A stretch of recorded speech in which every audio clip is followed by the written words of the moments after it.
समन्ता चक्रवालेषु अत्रा गच्छन्तु देवता सद्धम्मं मुनिराजस्य सुनन्तु सग्मुखतं धम्मश्रवण कालो अयं बदन्ता धम्मश्रवण कालो अयं बदन्ता धम्मश्रवण कालो अयं बदन्ता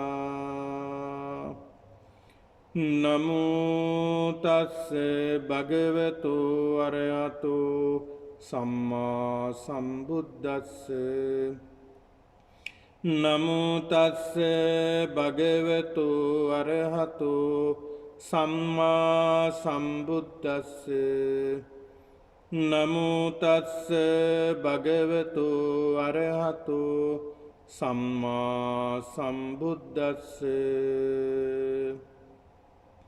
कतमा भिक्खवे आसवा दස්සනා පහතබ්බා ඉද भिक्खवे අසුතවා පුතුජ්ජනෝ අරියානං අදස්සාවි අරිය ධම්මස්ස අකෝවිදෝ අරිය ධම්මේ අවිනීතෝ සප්පුරිසානං අදස්සාවි සප්පුරිස ධම්මස්ස අකෝවිදෝ සප්පුරිස ධම්මේ අවිනීතෝ මනසිකරණීයේ ධම්මේ නප්පජානාති අමනසිකරණීයේ ධම්මේ නප්පජානාති සෝ මනසිකරණීයේ ධම්මේ අප්පජානාති අමනසිකරණීයේ ධම්මේ අප්පජානාති ये ධම්මාන මනසිකරණීයා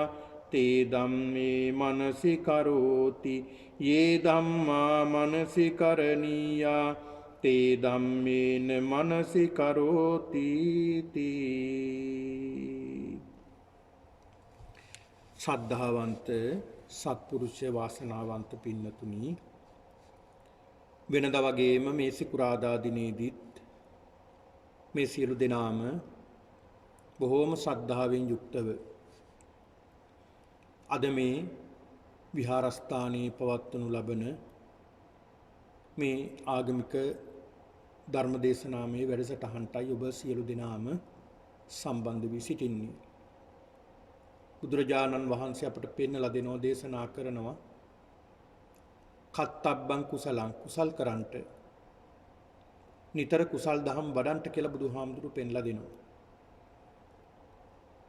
කත්තබ්බං කුසලං චරිතබ්බං බ්‍රහ්මචරියං, සිල්වත් වෙන්න. මෙන්න මේ විදිහට බුදුරජාණන් වහන්සේ පෙන්ලා දුන්නේ මේ සසරේ තියෙන භයානකකම බුදුරජාණන් වහන්සේ දකින නිසා, දැක්ක නිසා. උන්වහන්සේ පෙන්ලා දෙනවා, මහණෙනි, මේ භවයේදී, මේ ලෝකයේදී, මේ සත්ත්ව ලෝකයේදී, එහෙම නැත්නම් මේ මනුස්ස භවයේදී අපි සැපක් කියලා විඳිනවා නම්, ඒක සැපක් කියලා හිතනවා නම්, ඒක සැපක් නෙමෙයි කියලා බුදුරජාණන් වහන්සේ පෙන්ලා දෙනවා. මේ ලෝකේ සැපක් කියලා දෙයක් නැහැ කියලා බුදුරජාණන් වහන්සේ පෙන්ලා දෙනවා. හැම මොහොතකම දුකක්ම තමයි අපිට වින්දනය කරන්න ලැබෙන්නේ. ඒක නිසා බුදුහාමුදුරු පෙන්ලා දෙනවා, මහණෙනි, අසුරු සැනකින් හෝ යම්කිසි සැපයක් කියලා දෙයක් මේ තියෙනවා නම් මම නුඹලට කියලා දෙනවා. කියනවා ඒක සැපයි කියලා. නැති නිසාම තමයි මේ කියන්නේ, සැපක් නැති නිසා. ඒක නිසායි බුදුරජාණන් වහන්සේ පෙන්ලා දෙන්නේ සදාකාලික සැපයක් ළඟා කරගන්න මාර්ගය. ඒකයි බුදුහාමුදුරු පෙන්ලා දුන්නේ. ඒක නිසාම උන්වහන්සේ තමන්ගේ සියලු දේ අතහැරලා වනගත වුණේ. කිං සච්ච ගවේසි කිං කුසල ගවේසි. කුසලයේ කියන්නේ මොකක්ද? සත්‍ය කියන්නේ කුමක්ද කියන මේ කාරණා පිළිබඳව ගැඹුරු අධ්‍යයනයකට, මේකට කියනවා අපි ආර්ය පරිශ්‍රණය, ආර්ය පරිශ්‍රණයක්, උතුම් වූ පරිශ්‍රණයක්. මේ උතුම් වූ පරිශ්‍රණයක් සිද්ධ කිරීම සඳහා උන්වහන්සේ මහා අබිනිෂ්ක්‍රමණය කරන්නට යෙදුනේ. ඒක මහා අබිනිෂ්ක්‍රමණය කියලා අපි සඳහන් කරන්නේ. දැන් සාමාන්‍යයෙන් අපිත් අභිනිෂ්ක්‍රමණය කරනවා. දැන් ඔබ උදාහරණයක් ගත්තොත්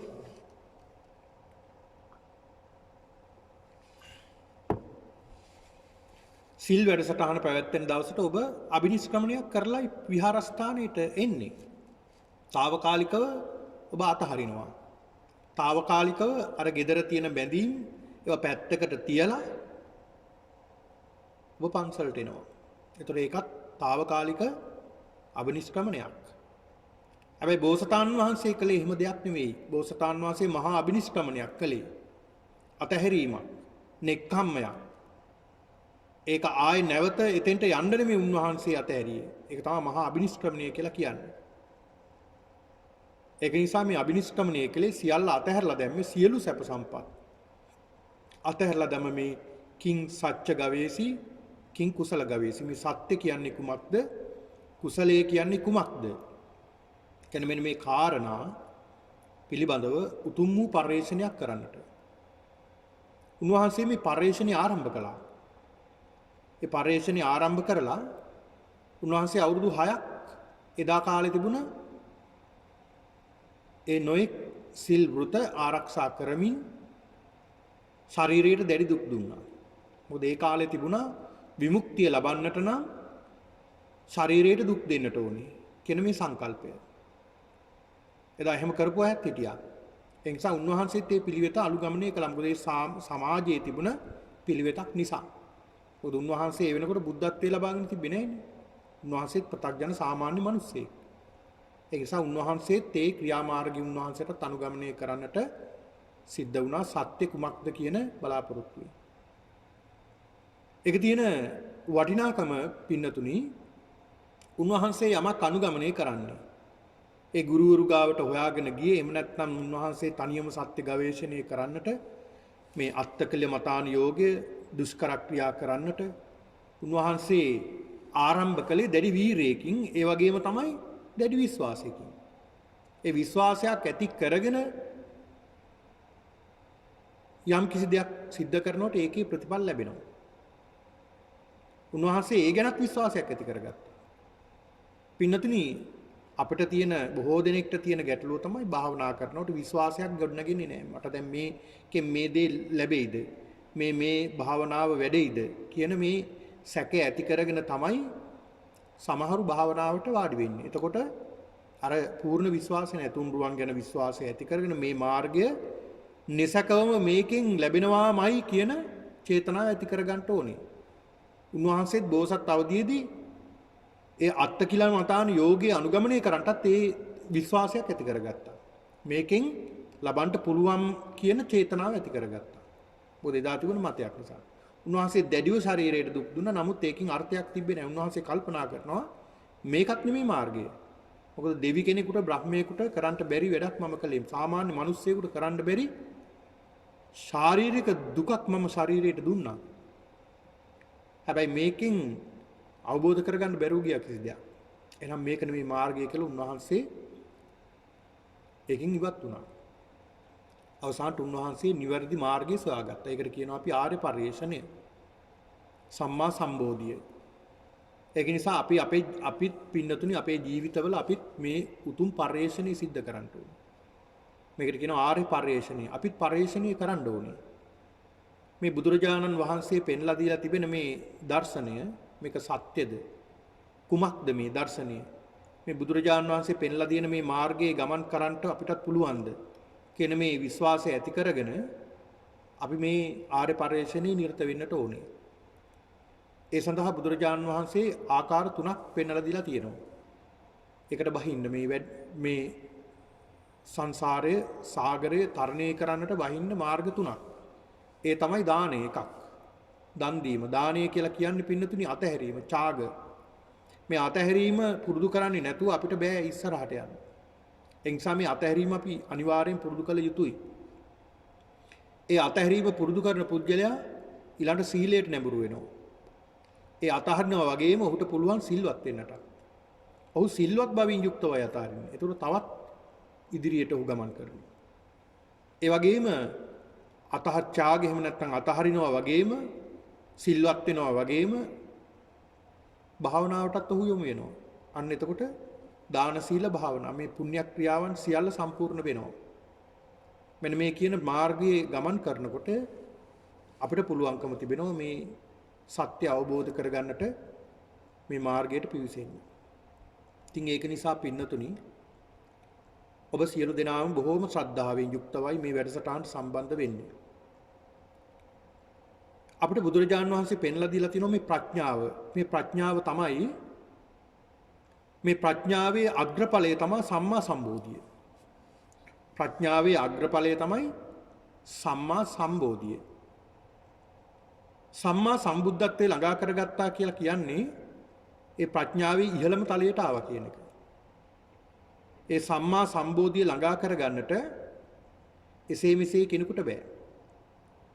ඒකට මේ ලෝකේ පහළ වෙන සුවිශේෂී පුද්ගලයෝ. එයාට අපි කියනවා බෝධිසත්වවරු. බෝසත්වරු බෝධිසත්වවරු කියලා සඳහන් කරනවා. ඒ අයට පුදුමාකාර චිත්ත ශක්තියක්, ධෛර්යයක්, වීරියක් තියෙන පුද්ගලයෝ. ඒ අය ජීවිතේම පුරුදු කරමුළු සංසාරයේම ඒ අය පුරුදු කරනවා මේ අතහැරීම, දසපාරමිතාවන්, මේ සම්මා සම්බෝධිය වෙනුවෙන් සියල්ල කැප කරනවා. එහෙම අයත් මේ ලෝකේ පහළ වෙනවා බොහොම කලාතුරකින්. බොහොම කලාතුරකින්. එහෙම කෙනෙක් තමයි සම්මා සම්බෝධිය ළඟා කරගන්න පුළුවන් වෙන්නේ. ඉතින් උන්වහන්සේගේ පසුපස්සෙන් යන ශ්‍රාවකයෝ විදියට අපිට මේ උන්වහන්සේ පෙන්ලා දුන්න මේ මාර්ගය අවබෝධ කරගන්නට පුළුවන්කම තිබෙනවා. ඒක නිසායි බුදුහාමුදුරුවෝ පෙන්ලා දුන්නේ මේ ධහම සම්දිත්තිකයි, සාන්දෘෂ්ටිකයි, මෙලෝදීම අපිට අත්විඳින්නට පුළුවන්කම තියෙනවා කියලා බුදුහාමුදුරුවෝ පෙන්ලා දුන්නේ. ඉතින් ඒක නිසා පින්නතුනි අපිත් බුදුහාමුදුරුවෝ පෙන්ලා දුන්න මේ ප්‍රඥාව අවදි කරගන්න නැත්නම් ප්‍රඥාව දියුණු කරගන්න බුදුරජාණන් වහන්සේ පෙන්ලා දෙනවා ක්‍රම තුනක්. මේ ප්‍රඥාව එහෙම නැත්නම් මේ නුවණ දියුණු කරගන්න ක්‍රම තුනක් බුදුහාමුදුරුවෝ පෙන්ලා දෙනවා. එකක් තමයි සුතමය ඥානය. සුතමය ඥානය කියලා කියන්නේ පොත්පත් බැලීම. දැන් සුතමය කියලා කියපුවාම මේ ඉස්සර බුදුරජාණන් වහන්සේ කාලේ මේ දේශනාවන් සිද්ධ කරන කාලේ පොත්පත් තිබ්බේ නැහැ. අද කාලේ හැටියට නම් පොත්පත් බලලා පොත් වලින් තිබෙන ඒ දැනුමත් අපිට ලබා ගන්න පුළුවන්. ඒකට කියනවා සුතමය ඥානය. ඒ වගේම තමයි අහනවා. මොකද පෙර අධ්‍යාපන ක්‍රමයේ තිබුණේ අතීතයේ අධ්‍යාපන ක්‍රමයේ තිබුණේ ගුරුවරයා කියනවා ගෝලයා අහගෙන ඉන්න, ගෝලයා අහගෙන ඉන්නවා ශිෂ්‍යයෝ.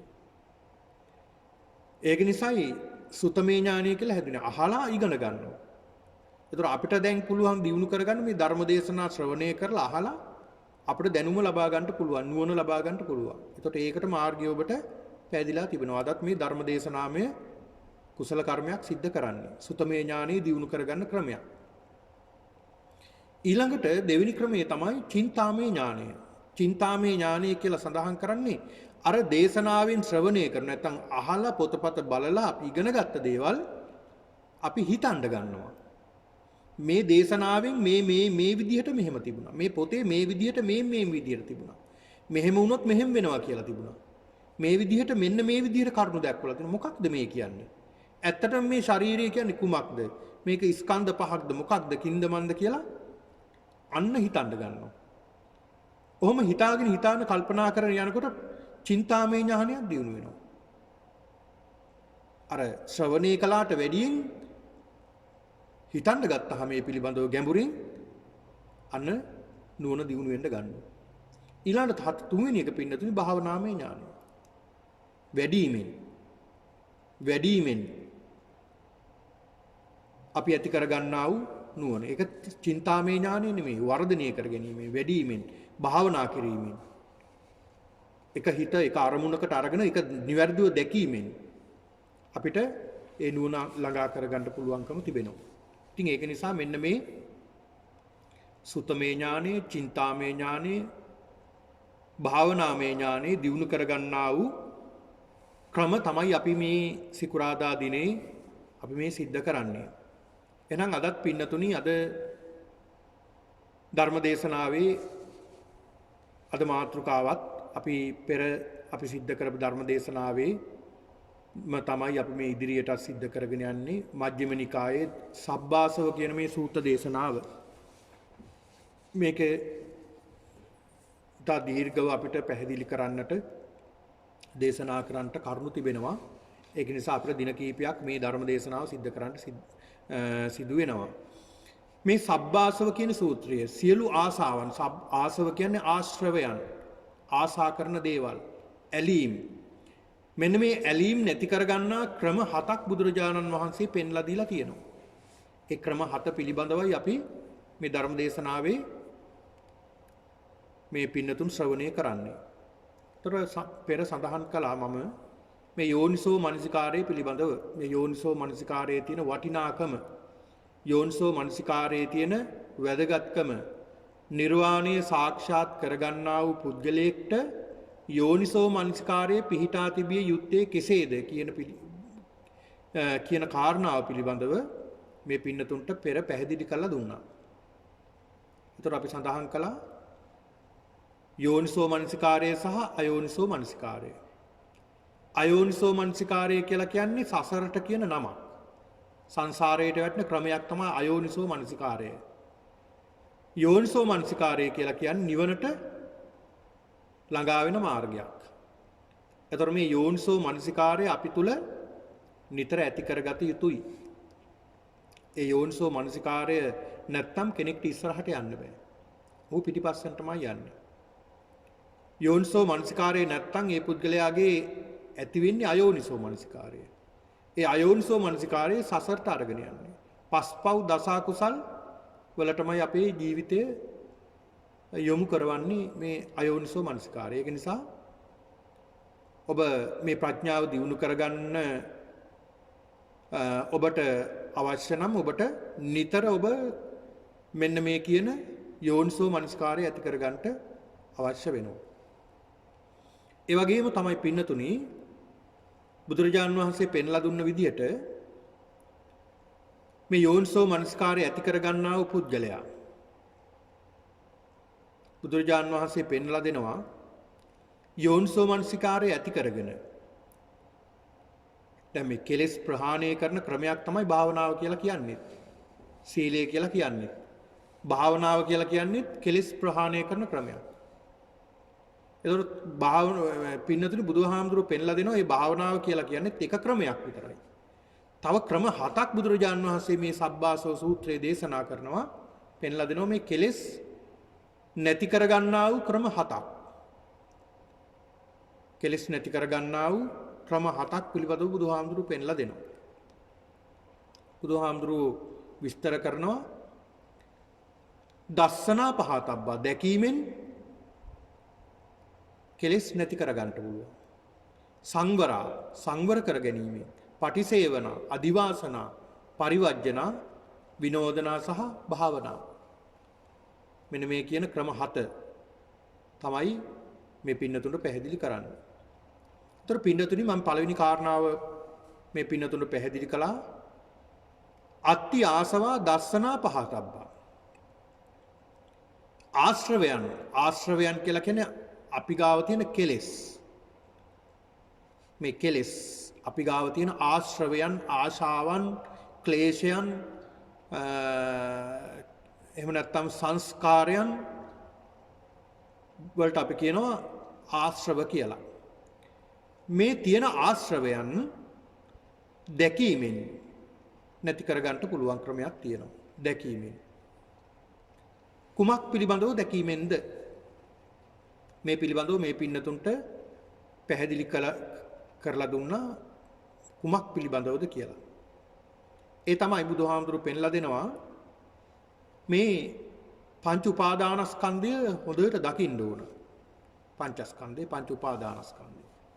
දැන් ගිය සතියේ මේ පින්නතුන්ට පැහැදිලි කරලා දුන්නා මම මේ කොහොමද මේ අපිට මේ දුක ඇති වෙන්නේ මේ ඇස කන නාසය දිව ශරීරය තුලින් රූප වේදනා සංඥා සංකාර විඥාන කියන මේ දේවල් තුලින් කියලා මේ පින්නතුන්ට විස්තර කරලා දුන්නා. අද කෙටි පැහැදිලි කිරීමක් මේ පින්නතුන් සිද්ධ කරනවා මේ පංචස්කන්ධය පිළිබඳව. ඒතර අපි දැනගන්න ඕන මොකද දස්සනා පහතබ්බා සලා දකින්න ඕන. සත්‍ය විදිහට දකින්න ඕනේ. ඒ සත්‍ය විදිහට දැක්කේ නැත්නම් අපිට මේක නැති කරගන්න ලැබෙන්නේ නැහැ. එතකොට මේ අපිට පේනවා පින්නතුනි රූප පේනවා. දැන් තමන්ගේ රූපය තමන්ට පේනවා. පැහැදිලිව තමන්ට පේනවා තමන්ගේ රූපය. එතකොට අපිට තේරෙනවා අපිට රූපයක් තියෙනවා. රූපයක් තියෙනවා. විවිධ වර්ණ වලින් හැඩවුණ රූපයක් තියෙනවා. ඒ වගේම තමයි අපේ ඇහැට අනිත් රූපත් පේනවා. අපේ දැස විවර කරපුවාම හැමතැනම අපිට රූප පේනවා. එතකොට මොකද්ද මේ රූපය? රූපය කියලා බුදුරජාණන් වහන්සේ පෙන්ලා දෙනවා මේක මායාවක් කියලා, මිරිඟුවක්. රූපේ මිරිඟුවක් කියලා පෙන්ලා දෙනවා. ඒතර කොහොමද ඒක මිරිඟුවක් වෙන්නේ? මායාවක් වෙන්නේ කොහොමද? මිරිඟුවක් වෙන්නේ කොහොමද මේ රූපය? පින්නතුනි බුදුරජාණන් වහන්සේ පෙන්ලා දෙනවා මේ රූපේ තියෙන යථා ස්වභාවය. මොකක්ද මේ රූපේ තියෙන යථා ස්වභාවය? දැන් මේ රූපය දැන් මදකට කල්පනා කරලා බලන්න තමන්ගේ ශරීරය මේකට කියනවා අපි රූපය. මේ මගේ ශරීරය කියලා අපි කියනවා, හිතනවා, කල්පනා කරනවා. මේ ශරීරයේ ඉන්ද්‍රියන් තියෙනවා. ඇස කියලා එකක් තියෙනවා. කන, නාසය, දිව, ශරීරය ඉන්ද්‍රියන් තියෙනවා අපිට. මේ ඉන්ද්‍රියන් මොනවද මේ ඉන්ද්‍රියන්? මේ ඉන්ද්‍රියන් පින්නතුනි සියල්ලම මස් ගොඩක්. සියල්ලම මස් ගොඩක්. දැන් මේවා ඉවත් කරලා බැලුවොත් අපිට දැක් ගන්න පුළුවන් මේ ශරීරයේ තියෙන මස් ගොඩක් විතරයි. ශරීරය හැදිලා තියෙන්නේ මේ මස් වලින් හැදිලා තියෙන්නේ. ඒතකොට මේවට කියනවා අපි රූපය කියලා. මේවට කියනවා අපි රූපය කියලා. හොඳට හිතන්න, හොඳට කල්පනා කරන්න මේ කියන දේ. දැන් උදාහරණයක් විදිහට කල්පනා කරලා බලමු. මේ ඇස. මේ ඇස පිළිබඳව කල්පනා කරලා බැලුවොත් මේ ඇහැ ගලවලා එළියට ගත්තොත් මේ ඇසේ මොනවද තියෙන්නේ? ඒත් මස්. මසින් හැදුන, ලේ වලින් හැදුන, නහර වලින් ගැට ගැහුණ දෙයක් මේ ඇහැ කියලා කියන්නේ. එතකොට කන කියලා කියන්නේත් එහෙමමයි. නාසය කියන්නේත් එහෙමමයි. දිව, ශරීරය, මේ ඉන්ද්‍රියන් සියල්ලම මේ මසින් හැදුන දෙයක්. එතකොට මේවා අපි වර්ග කළා ඒ පිළිකුල් භාවනාවේදී මොනවද මේ වගේ තියෙන්නේ කියලා. එතකොට දැක් ගන්න පුළුවන් වුණේ අපිට වටනා කිසිම දෙයක් නැහැ, මස් ගොඩක් විතරමයි තියෙන්නේ. මසින් නහරින් ලේයින් හැදුන ශරීරයක් තමයි තියෙන්නේ. මේ රූපය කියලා තියෙන්නේ.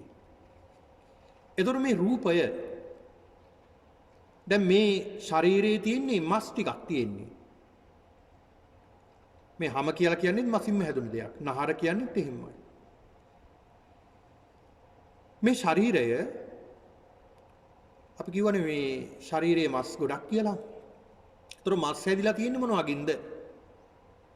මේ ශරීරයේ මේ මස එහෙම නැත්නම් මේ ශාරීරික අංග හැදිලා තියෙනවා.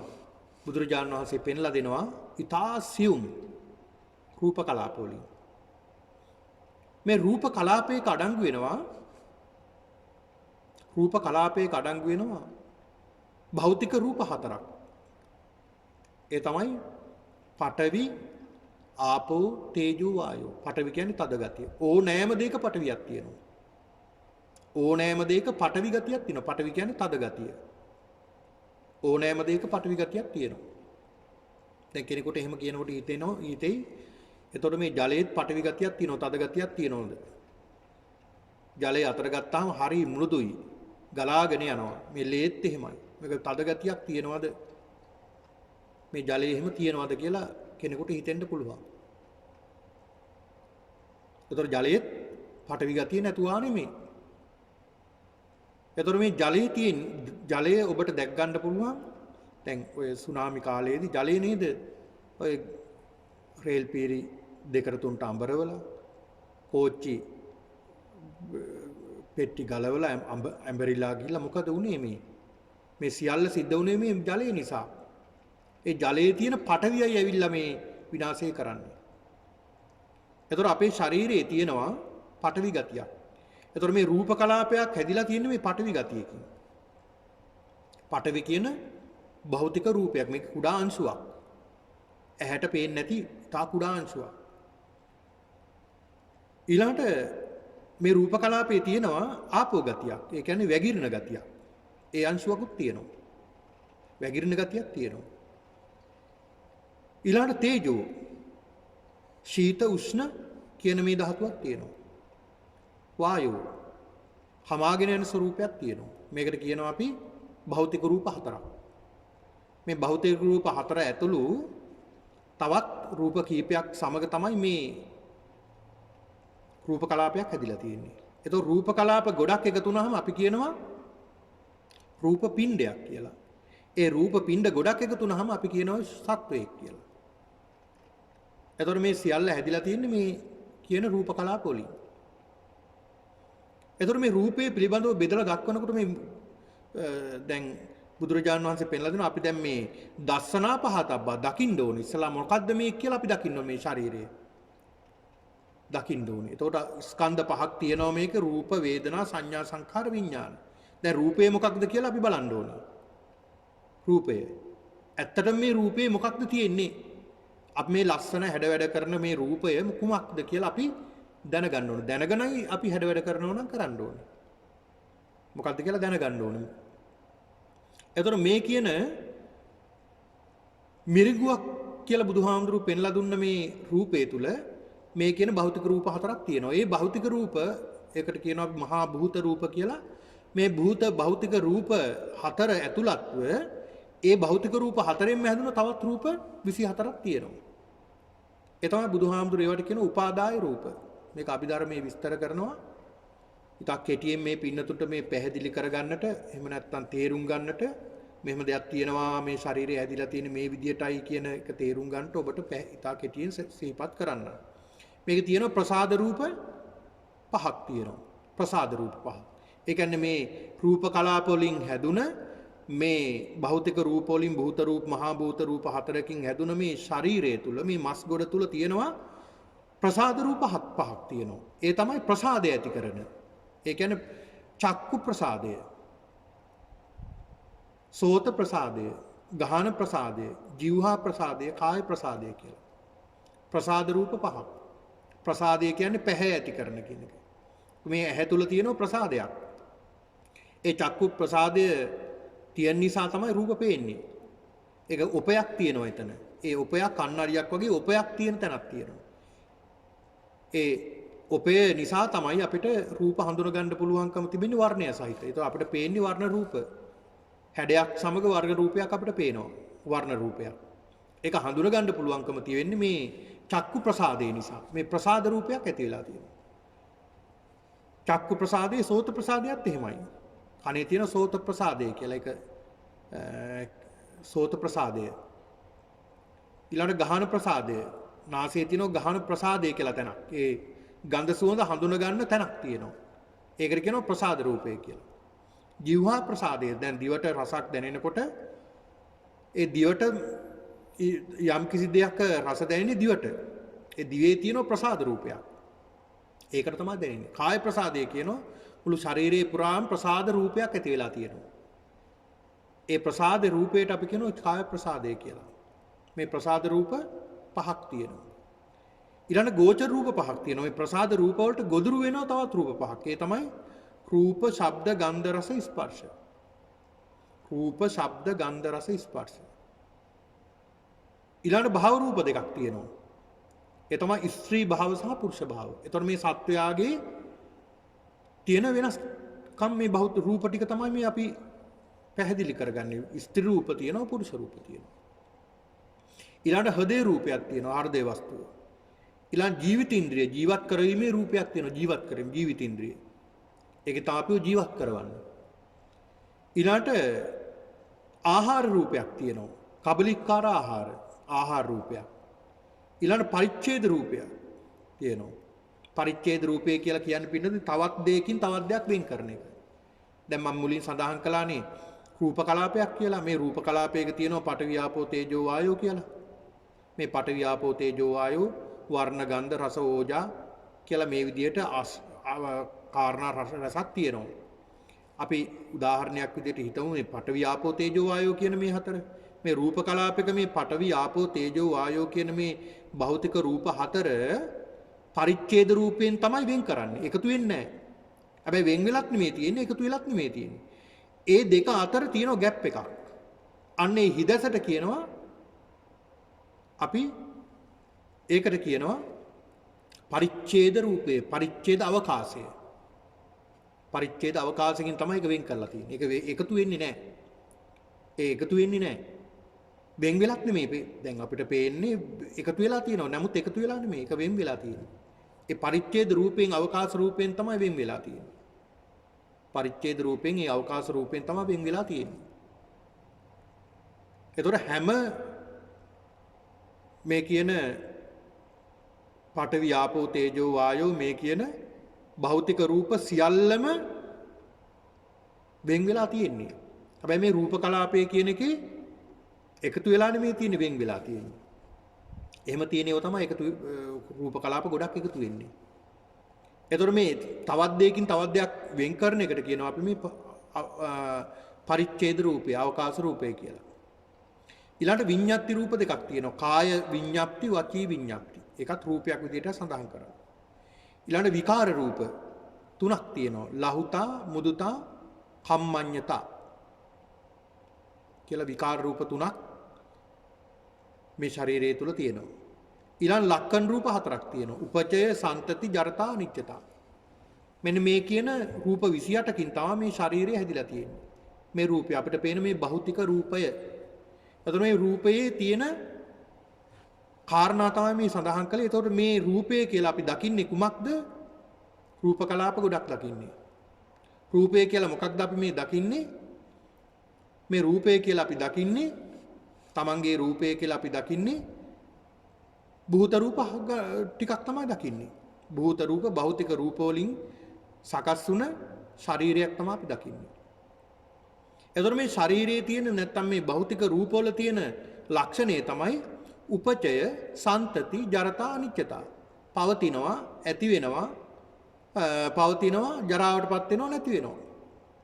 මේක තමයි ස්වභාවය, ස්වરૂපය. එතකොට මේ ස්වરૂපයෙන් යුක්ත මේ රූප කලාප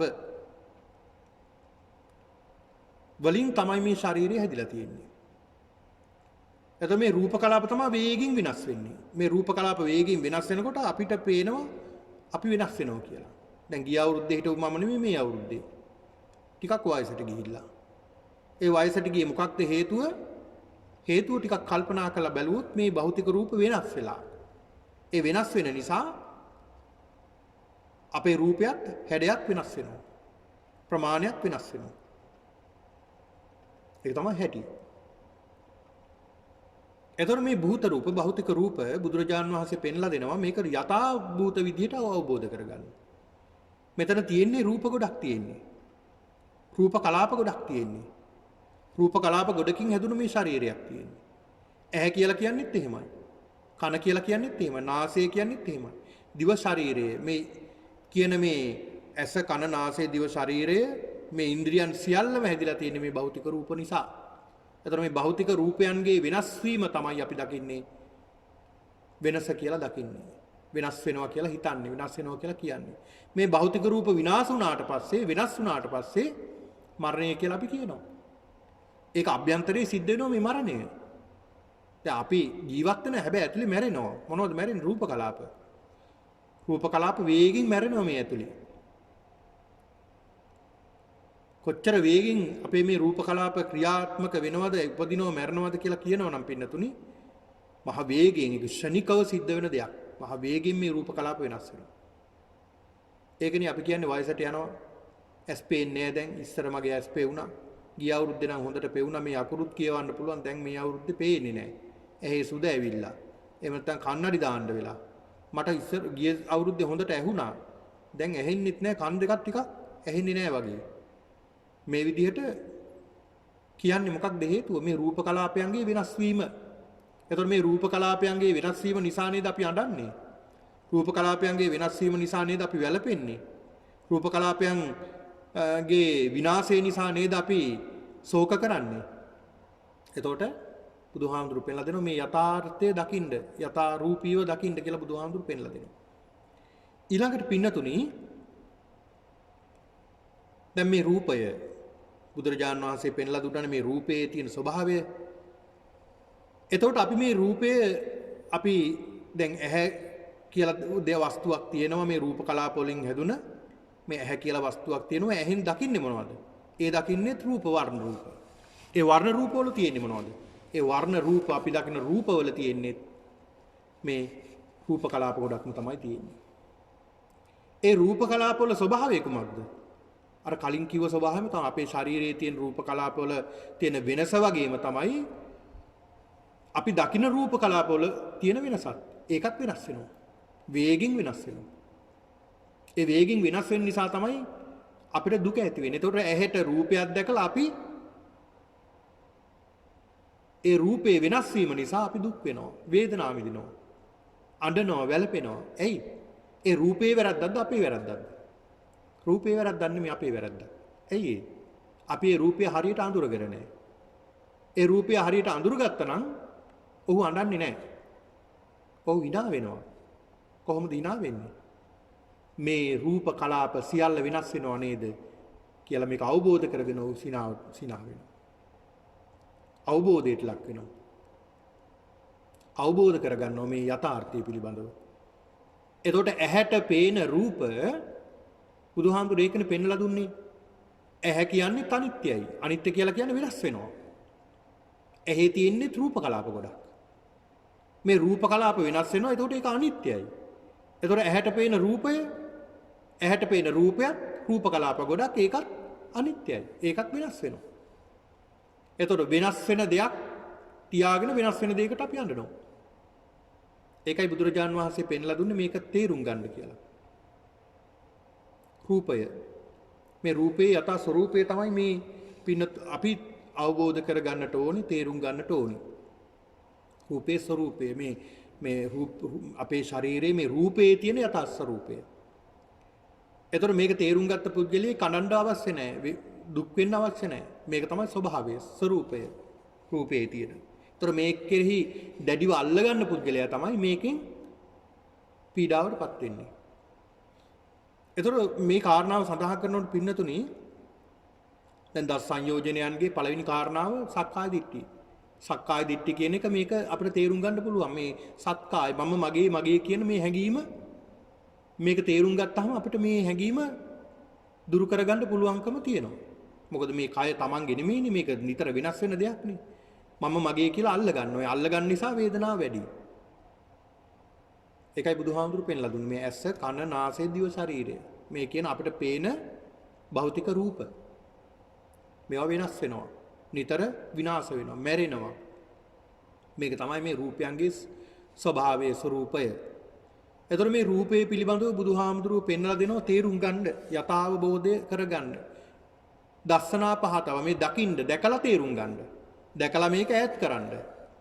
මේකට තියෙන ආසාව අයින් කරගන්න. අන්න එක ක්‍රමයක් බුදුහාමුදුරුව පෙන්වලා දෙනවා.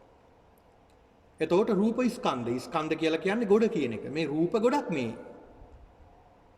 දැන් ඔබට මාව පේන්නේ රූප ගොඩක්. මට ඔබ ඔයත්තම පේන්නේ රූප ගොඩක්. ඇහැරලා බලපුවම හැමතැනම පේන රූප ගොඩවල් පේන්නේ.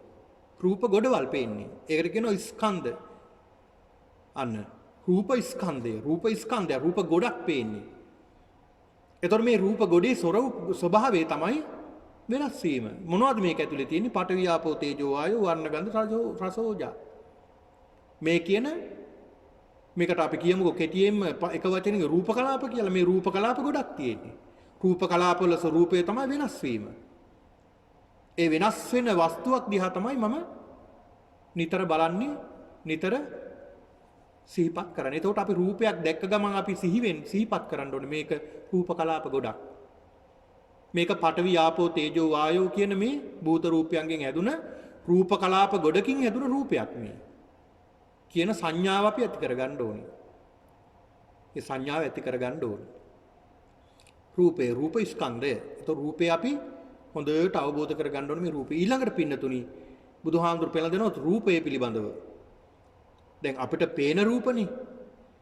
දැන් අපිට පේන රූප පිළිබඳව අපිට තේරුම් ගන්න පුළුවන්. හැබැයි බුදුහාමුදුරුවෝ රූප කියලා පෙන්වලා දුන්නා තවත් කොටසකට. ඒ තමයි ඇහැට පේනවා යම් යම් දේවල් පේනවා. පේනකොට ඒවට කියනවා චක්කු රූප. ඇහැට පේන රූප. ඊළඟට කනට ඇහෙන දේවල් වලට සෝත රූප. සෝත රූප ඒකට කිව්වේ රූපය.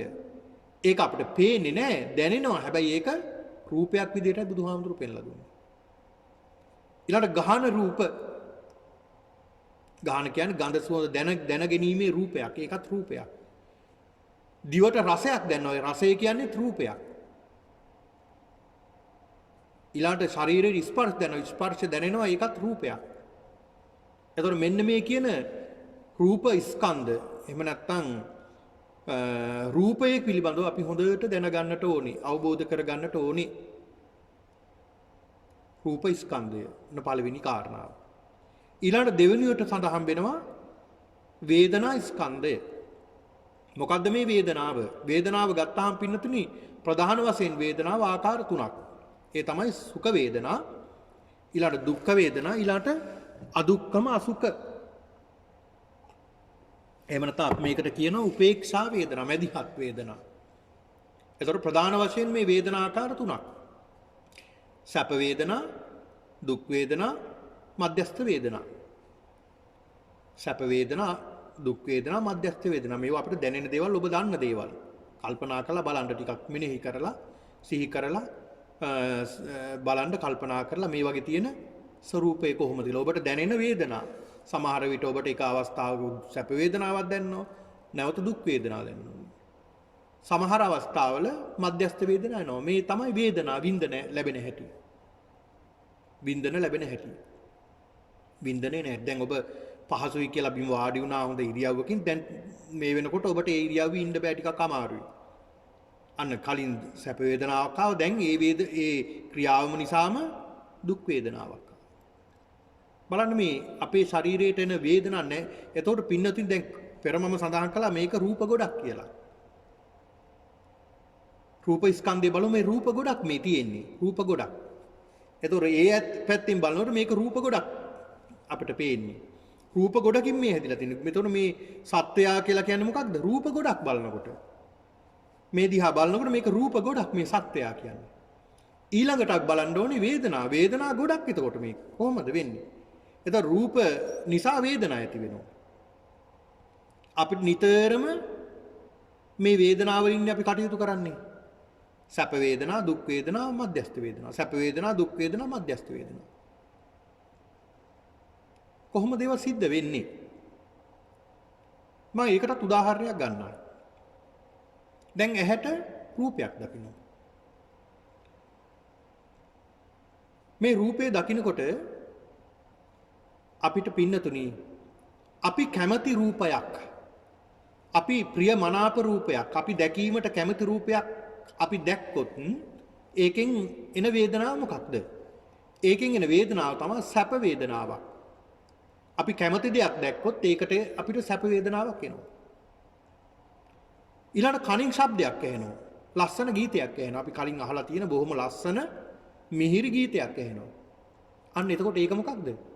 කනට එන සැප වේදනාවක්. හරි හොඳ සුවඳක් එනවා. බොහොම සුවඳක් එනවා. නාසයට දැනෙන හොඳ සුවඳක්. මම ප්‍රිය මනාප කැමැතිම සුවඳක්. එතකොට ඒකට මොකද වෙන්නේ? එතකොට අන නාසයට ආවා සැප වේදනාවක් ආවා. සැප වේදනාවක්. මම කැමැතිම කෑමක්. මට දැන් රස බලන්න ලැබිලා තියෙනවා. එතකොට මොකද්ද දැනෙන්නේ? එතකොට පින්නතුනි සැප වේදනාවක් දැනෙන්නේ දිවට.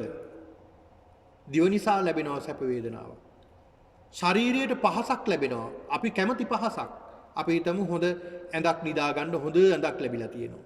දැන් තියෙන ඇඳ අයින් කරලා හොඳ ඊට වැඩිය එකක් ඇවිල්ලා තියෙනවා. දැන් අලුත් version එකක් ඇවිල්ලා තියෙනවා ඇඳක්. ඒක හරි හොඳයි. මෙහෙමයි හොඳට නිින්ද යනවා. නිදාගත්ත ගමන් හැපිය වෙනවා කියලා මෙහෙම තිබ්බොත් ඔබ අරගෙන ඇවිල්ලා මොකද කරන්නේ? නිදා ගන්න. ඒතකොට මොකක්ද දෙන්නේ? සැප වේදනාවක්. සැප වේදනාවක් එන්නේ. ඒතකොට ශරීරයට සැප වේදනාවක් ආවා. අන්න බලන්න. එතකොට ඇස කන නාසය දිව ශරීරය මේ ඉන්ද්‍රියන් තුලින් ගන්නේ මොනවද? සැප වේදනා. අනිත් පැත්ත තමයි දුක් වේදනා. අකමැති දෙයක් දැක්කොත් ඒකට දුක් වේදනාවක් එන්නේ අපිට. අකමැති එකට අපි ඒක ප්‍රතික්ෂේප කරනවා. අකමැති දෙයක් අහන්න ලැබුණොත් ඒක ප්‍රතික්ෂේප කරනවා. කැමති නෑ ඒකට. අකමැති ගඳක් අපිට ලැබුණොත් අපි ඒක ප්‍රතික්ෂේප කරනවා. දිවට අකමැති රසක් ආවොත් අපි ප්‍රතික්ෂේප කරනවා. ශරීරයට අකමැති වේදනාවක් ආවොත් අපි ප්‍රතික්ෂේප කරනවා. එතකොට මේක සැප සහ දුක් ගොඩක් මේක. ඊට අමතරව මධ්‍යස්ථ වේදනා එනවා. අපිට සැපක් දැනෙන්නෙත් නැහැ, දුකක් දැනෙන්නෙත් නැහැ, මධ්‍යස්ථ වේදනාවක්. උපේක්ෂා වේදනා කියලා කියනවා ඒකට. එතකොට මේ කියන සැප දුක් උපේක්ෂා කියන වේදනා ගොඩක් එතකොට මේ ශරීරයේ. අපි මේ වේදනා ගොඩක් මේකද. රූප ගොඩක් මේ තියෙන්නේ. ඒ වගේම දැන් වේදනා ගොඩක්. මේ වේදනාව තව තව ආකාර වලට බෙදලා තියෙනවා. දුක් වේදනා තියෙනවා. දුක් වේදනාත් වර්ග කරලා තියෙනවා. අතීත දුක් වේදනා, වර්තමාන, අනාගත මේ විදිහට වේදනාවන් 108ක් පමණ මට මතක විදිහට 108ක් පමණ වේදනාවන් තියෙනවා. මේ වේදනා ගොඩක් එතකොට මේ තියෙන සැප දුක් උපේක්ෂා විදිහට අපි වින්දනය කරන වේදනා ගොඩක්. මේ මොනවගින්ද මේ වින්දනය කරන්න මේ සැප දුක් උපේක්ෂා විදිහට මේ ඇස කන නාසය දිව ශරීරය මේ රූපයෙන්මයි. රූපේ නිසා ගන්නා වූ වේදනා ගොඩක් මේ තියෙන්නේ. කියන අවබෝධය ඔබට එන්නට ඕන. ඊළඟට සංඥා ස්කන්ධය. මොකද්ද මේ සංඥා ස්කන්ධය? පින්නතුනි ඇසට රූපයක් දකිනවා. චක්කුංච පටිච්ච රූපේ චුප්පච්චදීති චක්කු විඥානං. ඇසයි රූපයයි එකතු වුනහම ඒක චක්කු විඥානයක් හට ගන්නවා. ඒ හට ගන්නකොට චක්කු විඥානයේ ක්‍රියාවලියක් සිද්ධ වෙනවා. තින්නම් සංගති පස්සෝ. ඒ කියන්නේ ඇසත් රූපයත් විඥානයත් එකතු වුණ තැන ස්පර්ශයක් එනවා. තින්නම් සංගති පස්සෝ. ඔන්න බලන්න. තින්නම් ඒ කියන්නේ ඇසත් දැන් අපි ඇහැට රූපයක් දකිනවා. රූපය දකිනකොට විඥානයත් එතන සම්බන්ධ වෙනවා. කියන්නේ මේ ඇහි තියෙනවා ඇහැ ඇතුලේ තියෙනවා දැන් මේ සඳහන් කළ චක්කු ප්‍රසාදය. මේ ප්‍රසාද රූපයට ගෝචර වෙනවා රූපය, වර්ණ රූපය. ඒ වර්ණ රූපයෙන් ගෝචර රූපයට එතෙන්ටම සම්බන්ධ වෙනවා මේ විඥානය. විඥානයේ සම්බන්ධ වුණ ගමන් හඳුන ගන්නවා මේ රූපය. තින්න සංගති පස්සෝ මුලින්ම ස්පර්ශ වෙනවා මේ රූපය.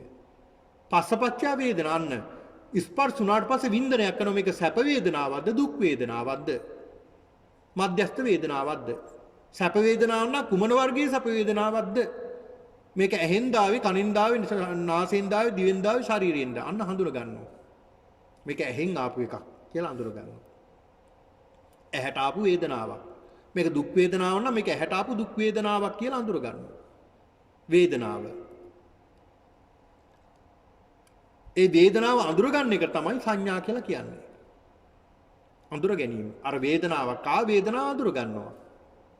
මොන වේදනාවක්ද කොහෙන්ද ආවේ කියලා අඳුර ගන්නවා. එතකොට පින්නතුනි අපේ මුළු ජීවිතේම අපි කරන්නේ මොකක්ද? මේ සංඥා එකතු කිරීමක්. හඳුනා ගැනීම ගොඩක් නේද අපි මේ කරන්නේ. හඳුනාගත් ඒවා අලුත් කරනවා, අලුත් ඒවා අප්ඩේට් කරගන්නවා. ඒක තමයි අපේ ජීවිතේ අපි කරන්නේ. සංඥා ගොඩක් හඳුර ගන්නවා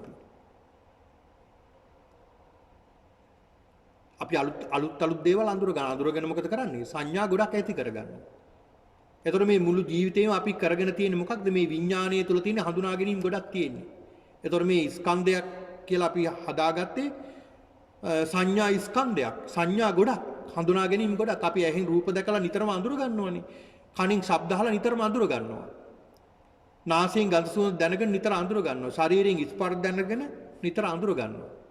අඳුර ගන්නවා දැන ගන්නවා. සංඥා කියලා කියන්නේ. අඳුර ගන්නවා දැන ගන්නවා. මොකක්ද කියලා දැන ගන්නවා. දැන් බලන්න ඕක නෙමෙයිද අපි මුළු ජීවිත කාලෙම කරන්නේ.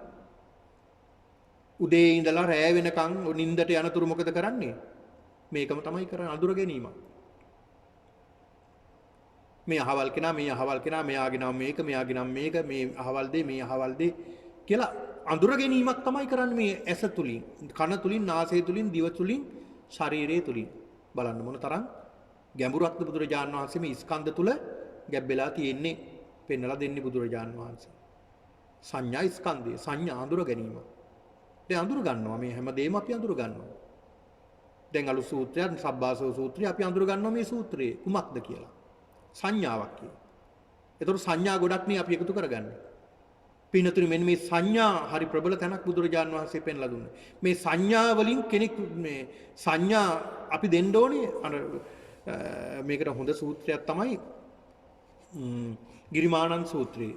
අනිත්‍ය සංඥා, අනාත්ම සංඥා, අසුභ සංඥා ආදී නව සංඥා, පහාන සංඥා, විරාග සංඥා, නිරෝධ සංඥා කියලා අපි ඔය දේශ වස්පින්කම් කාලේ අපි සියලු දෙනා සජ්ජායනා කරනවානේ දස සංඥා. ඒතර මේ බලන්නකො මේවයි තියෙන ලස්සන බුදුහාමුදුරුවෝ පෙන්ලා දුන්න කොච්චර පැහැදිලිව පෙන්ලා දීලා තියෙන සංඥා. අපි දෙන්න ඕනේ මොන සංඥාද? අපි අරගෙන තියෙන්නේ මොන සංඥාද? අපි අරගෙන තියෙන සංඥා තමයි නිත්‍ය සංඥා. අනිච්චේ නිච්ච සංඥා. සුඛේ දුක්ඛේ සුඛ සංඥා. අනත්තේ අත්ත් සංඥා. ඒ කියන්නේ අනිත්‍යදී නිට්ටයයි කියලා අපි අරගෙන තියෙනවා.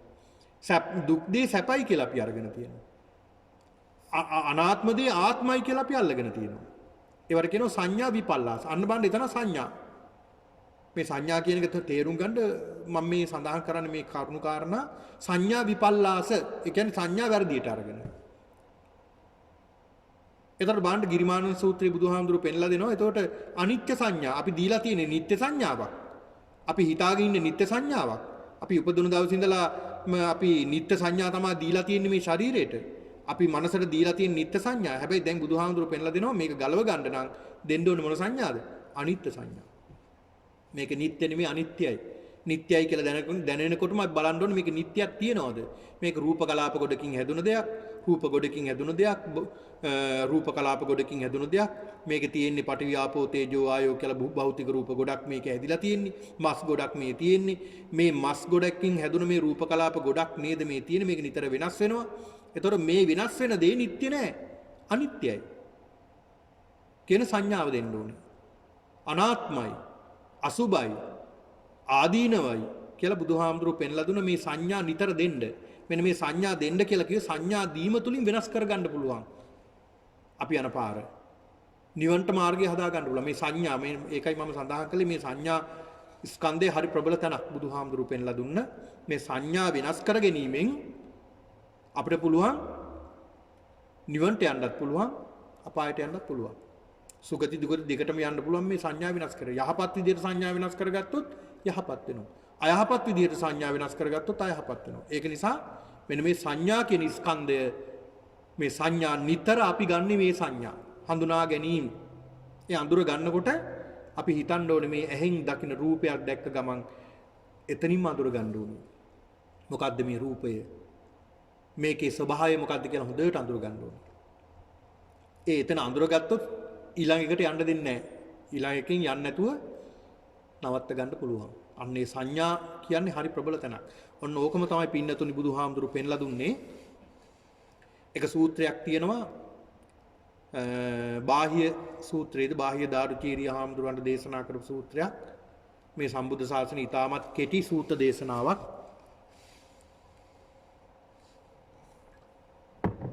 ඒ සූත්‍රයේ සඳහන් වෙන්නේ බුදුහාමුදුරුවෝ පෙන්ලා දෙන්නේ දිත්තේ දිත්තමත්තං සුතේ සුතමත්තං මුතේ මුතමත්තං විඤ්ඤාතේ විඤ්ඤාතමත්තං. දිත්තේ දිත්තමත්තං දැක්කනම් දැක්ක තැනින් නවතින්න කියලා. ඒ දැක්කනම් දැක්ක තැනින් නැවතුන් නැත්තම් මොකද වෙන්නේ? ඒක වින්දනේ අරගෙන අපි සංඥා වෙනස් කරගන්නවා. සංඥා හදා ගන්නවා. අනිත්‍ය නිත්‍ය සංඥා නිට්ටයයි කියලා හිතනවා. නිට්ටයයි කියලා සංඥාවක් ඇති කරගෙන මොකද වෙන්නේ? ඒ පෙරෙහි රාගය ඇති කරගන්නවා. ඊළාට මුලා වෙනවා. ඒ රූපය වෙනස් වීම නිසා ද්වේෂයක් ඇති කරගන්නවා. ඒකනේ සිද්ධ වෙන්නේ රාග ද්වේෂ මෝහ. එතකොට ඇයි එහෙම රාග ද්වේෂ මෝහ ඇති වෙන්නේ? ඒ ඇති වෙන්න හේතුව තමයි අපි සංඥා විනාශ කරගෙන නැහැ. සංඥා වැරදි විදිහට අපි යොදාගෙන. එතකොට මෙන්න මේ සංඥා කියලා කියන්නේ බුදුහාමුදුරු පෙන්ලා දෙනවා මේ සංඥා. දිත්තේ දිත්තමත්තන් දැක්කනම් දැක්ක තැනින් නවතින්න. සුතේ සුතමත්තන් ඇහුණා නම් ඇහුණ තැනින් නවතින්න. ඒ සංඥාව එතනින් නවත්ත ගන්න. එතනින් එහාට අරන් යන්න එපා. ඒ සංඥාවක්. මොකද්ද මේ සංඥාව? මේක ශබ්දයක්. මේක ශබ්දයක්. මේක සැපද දුකද කියලා වර්ග කරගත්තා. ඒක එතනින් අයින් කළා. ඒ එතනින් එහාට අරන් යන්න එපා කියලායි බුදුහාමුදුරු පෙන්ලා දුන්නේ. අන්න බලන්න. හරි ප්‍රබල තැනක්. ඒක නිසා හොඳට අපි මේ ගැන හොඳට කල්පනා කරලා පින්නතුනි හොඳට අවබෝධ කරගන්න මේ කියන කාරණාව මේ සංඥා ස්කන්ධය සංඥාව දිත්තේ දිත්ත මත්තන් සුතේ සුත මත්තන් මුතේ මුත මත්තන් දැනුණා නම් යමක් හිතට ඒක ක්‍රියාත්මක කරන්න යන්න එපා. ඒක එතනින්ම නැති කරගන්න. ඒක එතනින්ම නැති කරගත්තේ නැත්නම් මහා ගැටලුවක් අපිට මුහුණ දෙන්න සිද්ධ වෙනවා. ඒකයි බුදුහාමුදුරු පෙන්ලා දුන්නේ දිත්තේ දිත්ත මත්තන් සුතේ සුත මත්තන් මුතේ මුත මත්තන් විඤ්ඤාතේ විඤ්ඤාත මත්තන්. හිතට යමක් හිතුණා නම් යම්කී සිතවිල්ලක් ආවා නම් ඒක එතනින්ම නැති කරගන්න. ඒක එතනින්ම නැති කරගත්තේ නැත්නම් සංඥා සංකාර වලට යනවා. ඒ සංඥාවෙන් තමයි විනාශ කරගන්න කියලා බුදුහාමුදුරු පෙන්ලා දුන්නේ. ඒතර බලන්න මොන තරම් ප්‍රබල දෙයක්ද මේ සංඥා බුදුරජාන් වහන්සේ පෙන්ලා දුන්නා මේ සංඥා කියන මේ ස්කන්ධය හොඳට මේ පින්නතුන් අවබෝධ කරගන්න උත්සාහ කරන්න මේ කියන කාරණාව. ඒ කියන්නේ අපි ඇහෙන් රූපයක් දැකලා ඒක වින්දනයක් ලබාගෙන ඒ වින්දනය හඳුර ගන්නවා. ඒ අඳුර ගන්න තැන තමයි අපි වෙනස් කරගන්න ඕනේ. අඳුරගන්නේ කොහොමද? මේක අපි අඳුර ගන්න ඕනේ මේක රූප ගොඩක්. එහෙන් රූපයක් දැක්කොත් මේක රූප ගොඩක්. මේක තියෙන රූප කලාප ගොඩක්. මේකේ භෞතික රූප ගොඩක් තියෙන්නේ. පඨවි ආපෝ තේජෝ වායෝ කියන භූත රූප ගොඩක් මේක තියෙන්නේ. කියලා අඳුර ගන්න ඕනේ. දැන් අපි භාවනා වැඩසටහනේදී අපි සිද්ධ කළානේ මේ ශරීරයේ තියෙන මේ රූපය අපි කඩලා බිඳලා බැලුවා. කඩලා බිඳලා බැලුවාම මේකේ කොටස් 32ක් බුදුහාමුදුරු පෙන්ලා දීලා තියෙනවා බලන්න. ඒකට කියනවා දෙතිස් කුණප කොටාස. ඒකේ තියෙනවා පඨවි ධාතු තියෙනවා 20ක් තියෙනවා. පඨවි ධාතු 20ක් තියෙනවා. ඒ කියන්නේ තද ගතියෙන් වැඩිපුර තද. ඒ කියන්නේ 99%ක්ම තද ගතියෙන් යුක්ත කොටස් 20ක් තියෙනවා. පඨවි. කේසාලෝමා නකාදන්තා තච්චෝ මාංසන්නහාරු අට්ටි අට්ටි මිංජා වක්කං හදයන් යකනං කිලෝමකං පියකං පප්පාසං අන්තං අන්තගුණං උදරියං කරීසං මත්තලුංගම් කියන මෙන්න මේ කාරණා 10 20. උතර මේ 20 පඨවි ධාතුවට අයිති කොටස් 20ක් තියෙනවා. ඊළඟට ඊළඟ කොටස් 12 ආපෝ ධාතුවට අයිති. ආපෝ. ඒ කියන්නේ ඒ තුල තියෙන්නේ වැగిරෙන ස්වභාවයක් 99% වැగిරෙන ස්වභාවයක්. අනිත් ධාතු 3ත් ඒකේ තියෙනවා. හැබැයි 99%ක්ම වැඩිපුර තියෙන ධාතුව තමයි අපි සඳහන් කරන්නේ. ආපෝ. ඊළඟ තේජෝ කියන්නේ සීත උෂ්ණ. දැන් බලන්න අපි ගන්න ආහාර අභ්‍යන්තරේ දිරවනවා. ජීර්ණ තේජෝ ධාතුව. අපි දිරවන්න අපේ ශරීර අපි ගන්න ආහාර දිරවන්න අපට උවමනා වෙන්නේ මොකක්ද? මේ තේජෝ කියන ධාතුව. මේ තේජෝ ධාතුවෙන් තමයි මේ ශරීර ගන්න ආහාර දිරවලා දෙන්නේ. ඒ වගේම මේ ශරීරයේ උණුසුම තියාගෙන ජීවත් කරවන්න අපිට ප්‍රයෝජන වෙන්නේ මේ උණුසුම කියන මේ ධාතුව. ඊළඟට වායෝ ධාතුව. වායෝ ධාතුවත් මේ ශරීරයට අපිට අවශ්‍යයි. ඒක නිසා තමයි මේ වායෝ ධාතුව නිසා තමයි ක්‍රියාත්මක වෙන්නේ. අතපය එහා මෙහා කරන්නේ. අපි මේ කතා කරන්නේ, වචන ප්‍රකාශ කරන්නේ, hina වෙන්නේ, අඬන්නේ, වැළපෙන්නේ. අපි ඇවිදින්නේ මේ හැම දෙයක්ම කරන්නේ මේ වායෝ ධාතුව නිසා. වායෝ ධාතුව ශරීරේ නැත්තම් අපිට ඇවිදින්න බෑ ගල් වෙලා තියෙන්නේ අපේ ශරීරේ. ඒක නිසා මේ වායෝ ධාතුව මේ ධාතු නිසා තමයි මේ ශරීරය ක්‍රියාත්මක වෙන්නේ. ඒතර මේ ශරීරයේ තියෙන ධාතු ගොඩක්. රූප කලාප ගොඩක්. රූප කලාප ගොඩකින් හැදුණු මස් ගොඩක් තමයි මේ ශරීරය කියන්නේ. බුදුහාමුදුරු පෙන්ලා දුන්නානේ මේක හරියට බලන්න දකින්න හැම ගහපු එළදෙනක් වගේ කියලා. බුදුහාමුදුරු පෙන්ලා දුන්නා. එහෙමයි දකින්න ඕනේ මේ ශරීරය. අන්නේ සංඥාව ඇති කරගන්න. මේ සංඥා ස්කන්ධය කියන්නේ ඒකයි. සංඥා ස්කන්ධය. ඒ සංඥා ස්කන්ධය අපි ඇති කරගෙන මේ සංඥා තමයි වෙනස් කරගන්න ඕනේ. මේ සංඥා තමයි පින්නතුනේ අපි වෙනස් කරගන්නට ඕනේ. ඉතින් ඒක නිසා අපිට මේ ධර්ම දේශනාවට අපිට ලැබිලා තියෙන කාලය අපිට අවසන් වෙලා තියෙනවා. ඒක නිසා පින්නතුනි අපි ඊළඟ දවසක අපි නැවතත් මෙතන සිට මේ ධර්ම දේශනාව සිද්ධ කරනවා. ඒක නිසා ඔබ හොඳට මතක තියාගන්න අපි මේ ධර්ම දේශනාවේදී මේ පින්නතුන්ට කියලා දුන්නේ රූප ස්කන්ධ පිළිබඳව. මේ රූප ස්කන්ධය රූපය කියන්නේ කුමක්ද? රූපය හැදිලා තියෙන්නේ කොහොමද? රූපයේ ස්වභාවයේ ස්වરૂපයේ කුමක්ද කියලා ඔබ නිතර මෙනෙහි කරන්න. ඒ සංඥාව තමන්ගේ සංඥාවට දාගන්න සංඥා. ඊළාට වේදනාව කියන්නේ කුමක්ද? මේ වේදනා ගොඩක් මේ රූප ගොඩක් මේ තියෙන්නේ. වේදනා ගොඩක්, සංඥා ගොඩක් කියන එක නිතර ඔබ මෙනෙහි කරන්න. නිතර මෙනෙහි කරන්න. මේ ශරීරයේ තියෙන යථා ස්වરૂපය, යථා ස්වභාවය ඔබ නිතර මෙනෙහි කරන්න. මේක නිවනට මාර්ගයක්. ඒක නිසා පින්නතුනි හොඳයි මේ මොහොතේ සියලු දෙනාම මේ උතුම් වූ ධර්ම දේශනාව ධර්මානුශාසනා වැඩසටහන සම්බන්ධ වුණා. සියලු දෙනාම බොහෝ කුසල් අත්පත් කරගන්නට යෙදුණා.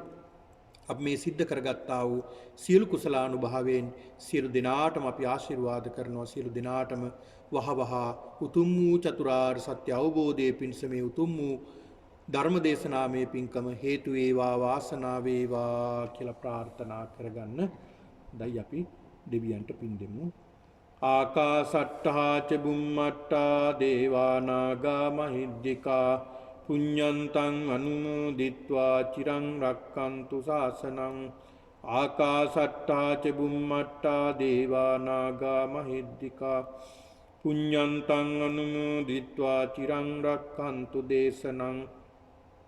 ආකාසට්ඨා ච බුම්මට්ඨා දේවා නාග මහිද්దికා පුඤ්ඤන්තං අනුමෝදිත්වා චිරං රක්칸තු මං පරන්ති. අභිවාදන සීලිස්ස නිච්ඡං වද්දාපචායිනෝ චත්තාරෝ ධම්මා වඩ්ඩන්ති ආයුවන්නෝ සුඛං බලං ආයුරාරෝග්‍ය සම්පatti සග්ග සම්පatti මේවච අතෝ නිබ්බාන සම්පatti ඉමිනාතේ සමිජ්ජතු.